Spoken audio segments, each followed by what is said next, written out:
Bonjour à tous. Alors que le débat fait rage en France sur les travailleurs suspendus et donc en filigrane derrière sur l'obligation vaccinale Covid pour ces professions, il se trouve que ça bouge beaucoup dans d'autres pays. Là, ça s'est accéléré ces derniers jours. Je vais vous expliquer de manière très concrète tout cela dans les minutes et les secondes qui viennent. Mais on aimerait la même énergie, les mêmes mouvements en France. Voilà. Et notamment, vous allez voir qu'en France, l'affaire de la 4e dose pas obligatoire pour ces professions-là, etc., en fait, constitue un énorme aveu de la part des autorités. Et il faut que ce cinéma scandaleux s'arrête le plus vite possible. On va y revenir, vous allez voir, ça bouge beaucoup dans le monde et ça va bouger en France. Et notamment parce qu'on va se mobiliser très massivement, vous l'avez retenu, le samedi 3 septembre. Une mobilisation nationale pour la résistance populaire. Il y a un sondage à ce sujet sur votre sujet de mobilisation à vous. C'est la résistance en général, mais il y aura plusieurs sujets qui sont tous connectés les uns entre les autres. Et ce sondage nous permet de savoir qu'est-ce qui vous intéresse le plus. Et le lien vers ce sondage est sous la vidéo en description. N'hésitez pas à aller y répondre ou à le partager, bien évidemment. N'hésitez pas non plus à vous abonner à cette chaîne YouTube, parce que plus vous êtes abonné, plus les vidéos circulent. On a besoin d'informations, on a besoin d'informer, parce que les grands médias souvent ne le font pas, notamment sur ce que je vais vous dire aujourd'hui. Et plus vous êtes abonné, plus les vidéos circule, voilà, c'est un petit clic, c'est un dixième de seconde, c'est gratuit, bien évidemment. Et je vous attends aux patriotes. Voilà, je vous attends.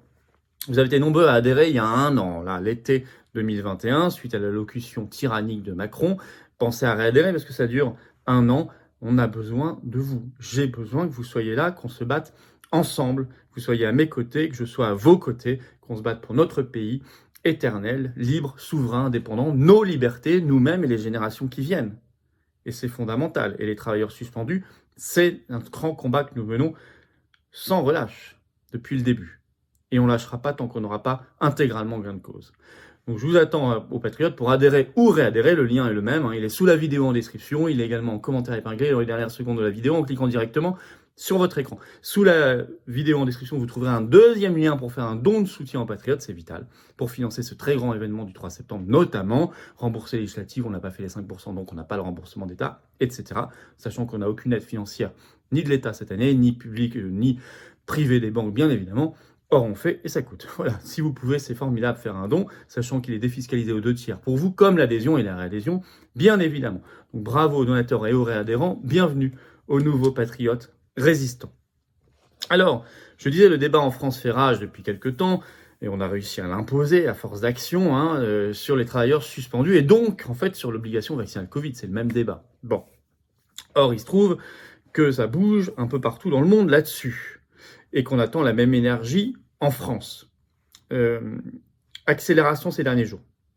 On va d'abord partir sur le milieu soignant en Allemagne. Ou alors là, il y a une vraie petite révolution parce qu'il y a une fédération professionnelle, la Société hospitalière allemande, qui a complètement changé d'avis. On le sait par la presse allemande, notamment un article de KMAonline.de du 27 juillet, la DKG, qui est donc la Société hospitalière allemande, s'est prononcée en faveur de la levée de l'obligation de vaccination Covid pour le personnel infirmier de santé. Fin de citation, je citais un extrait de cet article. Cet article ajoute ceci, je cite, « Il n'est pas raisonnable de la poursuivre selon DKG », selon en réalité la directrice générale adjointe de cette société hospitalière allemande, qui est le professeur Henriette Neumayer. Bon, avant, la DKG, je vous l'ai dit, était pour l'obligation vaccinale. Donc cette nouvelle position est d'autant plus remarquable. Et on aimerait la même capacité de changement en France. Bon.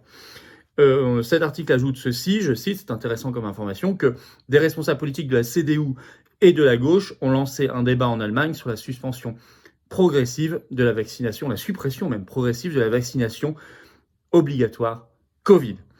On attend le même débat politique en France. J'en appelle notamment aux oppositions qui sont maintenant majoritaires à l'Assemblée nationale. Vous avez le devoir de vous bouger beaucoup plus là-dessus. Et on va mettre la pression sur vous. On attend également que les fédérations professionnelles ou les syndicats en France bougent, comme ça a été le cas en Allemagne. Pour l'instant, ça n'est pas le cas. Bon. Aux États-Unis, au même moment, et là ça concerne le monde militaire, qui, comme en France, est soumis à l'obligation vaccinale Covid. Et là, on le sait par l'article de Fox News du 26 juillet, 19 élus américains représentants à la Chambre des représentants, bien sûr, aux États-Unis, ont écrit au président américain Joe Biden, sous forme, je cite, de protestation officielle contre l'administration Biden concernant la vaccination obligatoire au sein de l'armée. Fin de citation. Ces élus se fondent Notamment, c'est écrit dans l'article de Fox News, sur les dernières déclarations du professeur Fauci sur l'efficacité des vaccins, puisque il avait récemment déclaré à Fox News, rapporte ce média, je cite, « Le vaccin ne m'a pas protégé contre l'infection puisque Fauci a été récemment testé positif au Covid. » Alors, dans cette lettre, ces élus américains affirment, je cite, « Il n'y a aucune raison politique de continuer l'obligation vaccinale pour les militaires. » Mais vous allez voir, ils ne mâchent pas leurs mots. Ils ne mâchent pas leurs mots. Et on aimerait la même chose en France. Puisque la lettre ajoute ceci, que cette obligation vaccinale Covid concerne une population en bonne santé et non à risque, qu'elle sème simultanément des graines de division et de discorde. Je cite toujours. Et cet article de Fox News rappelle qu'en août 2021, il y a un an, le secrétaire d'État américain à la Défense, qui est Lloyd Austin, avait publié une déclaration disant que toutes les forces armées américaines devraient être vaccinées au plus tard à la mi-septembre 2021. On n'y est pas, mais c'était l'objectif qui a été fixé. Ce qui fait que un des signataires de cette lettre, qui est l'élu représentant Murphy, écrit ceci, c'est une, je cite, vaccination obligatoire nocive, politisée et complètement inutile. Ils sont comme nous pour la liberté, tout simplement. Il ajoute que c'est moralement répréhensible et inacceptable avec la science et le but de la vaccination. Je vous l'avais dit, ils ne mâchent pas leurs mots, on aimerait la même chose en France. Bon, notamment pour les soldats français, on peut y ajouter les gendarmes, qui sont eux aussi soumis à l'obligation vaccinale Covid, qui se lèvent chez nous avec la même force. Qui le fait ? D'autant récemment en France, il y a eu un aveu. Donc ça serait le moyen de s'engouffrer dans la brèche et d'attaquer plus fort. Quel est cet aveu ? Je vais citer un article de 20 minutes qui date du 26 juillet dernier, le titre « Covid-19, une 4e dose non obligatoire ouverte pour les soignants. » Non obligatoire. Selon l'article de 20 minutes, une décision de la Direction Générale de la Santé, la DGS, pour toutes les populations soumises à l'obligation vaccinale. Donc ça concerne aussi les pompiers, les militaires, les gendarmes, etc. La DGS précise, je cite, que c'est ouvert aux professionnels qui le souhaitent, mais cette 4e dose ne rentre pas dans le champ de l'obligation vaccinale. Ce qui veut dire, pourquoi c'est un aveu ? Que d'abord ils peuvent plus aller trop loin parce qu'il y a une résistance trop forte, et tant mieux, et bravo à vous, à nous, résistants, qui bougeons, parce qu'on a réussi à créer cela, même s'il faut toujours, attention, penser à demain, être extrêmement vigilant, on n'est pas naïf non plus.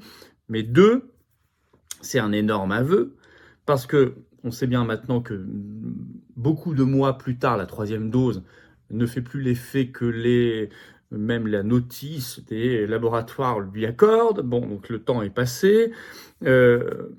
Or, si la 4e dose n'est pas obligatoire, c'est bien une preuve que tout cela ne repose strictement sur aucune science et qu'eux-mêmes ne croient plus à ce qu'ils racontent. Puisque soit ils rendent la vaccination obligatoire et ils mettront la 4e obligatoire, puis dans 3 mois la 5e, puis 3 mois plus tard la 6e, etc. Ils seront dans leur logique, très condamnable, ce sera leur logique. Soit s'ils disent c'est 3, puis plus la 4e, c'est qu'il n'y a plus aucune logique. Ils respectent même pas leurs propres croyances. Donc, ça rend encore plus absurde les suspensions. Ça n'a absolument aucun sens, encore moins de sens. Et il faut qu'elles cessent. Alors, qu'est-ce qu'on dit là ? On dit qu'il faut s'inspirer de ces exemples étrangers. Je vous ai parlé de l'Allemagne, je vous ai parlé des États-Unis, je vous parlerai à chaque fois qu'il y a des exemples intéressants, parce qu'il faut que ça bouge avec les mêmes arguments et la même force et la même énergie en France, pour tous les métiers concernés. Et nous devons non seulement obtenir leur réintégration, mais aussi leur indemnisation complète et des excuses officielles de l'État. Alors on se bouge, pour eux notamment samedi 3 septembre. Je vous donnerai le rendez-vous précis à Paris, ce sera un cortège national bien sûr, mais très important, mobilisation nationale pour la résistance populaire avec toutes les invitations. Allez voir ma vidéo d'hier, on a invité et on invite large, j'ai vu quelques suggestions dans vos commentaires, j'en tiendrai compte, on les ajoutera dans les invitations, je vous tiendrai informé bien évidemment. Il y a d'ailleurs un sondage sur ce 3 septembre pour savoir ce qui vous intéresse le plus, il est en lien sous la vidéo en description, vous pouvez non seulement y répondre, mais également le relayer. Voilà. Allez, abonnez-vous à cette chaîne YouTube pour faire circuler cette information si vous voulez bien. Un petit clic. Profitez-en peut-être pour appuyer sur la petite cloche à côté pour recevoir les notifications des futures vidéos. Un énorme merci à ceux qui se sont abonnés très nombreux à cette chaîne récemment et à ceux qui vont le faire dans les secondes qui viennent. Bravo aussi à ceux qui vont adhérer ou réadhérer dans les secondes qui viennent également aux patriotes. Pensez à réadhérer si vous avez adhéré l'été dernier, vous étiez très nombreux, parce que l'adhésion dure 1 an, je vous le rappelle.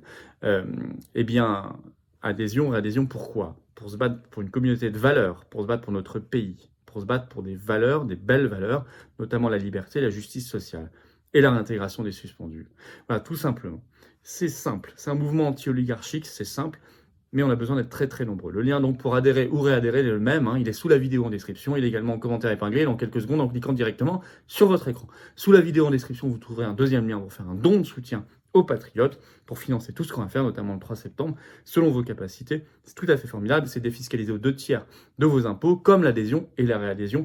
Un énorme bravo aux réadhérents, aux donateurs, et grand bienvenue aux nouveaux patriotes, adhérents, résistants, patriotes. Allez, vive la France!